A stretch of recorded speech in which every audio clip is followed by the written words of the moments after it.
Hey guys, what's up? Welcome back to my channel, and in today's video I'm going to be doing a makeup tutorial on this look right here. I've been playing around, or I've been wanting to play around in some makeup and I haven't gotten to the past few days, so I was really excited to kind of sit down and just be able to play in makeup and create this eye look. It's very grungy fall. I love that kind of army green color. And I use the Jaclyn and Morphe Armed and Dangerous palette for the majority of these colors.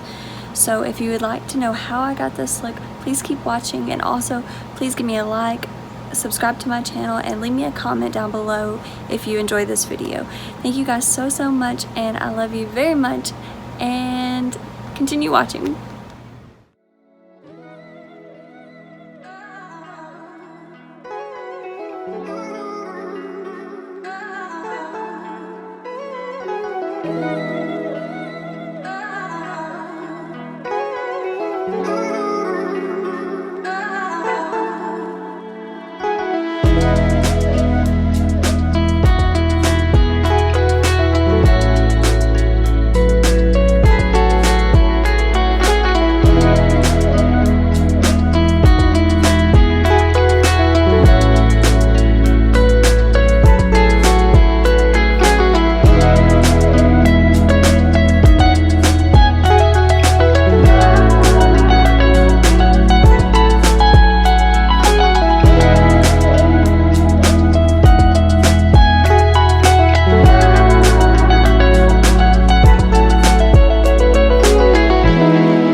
Bye.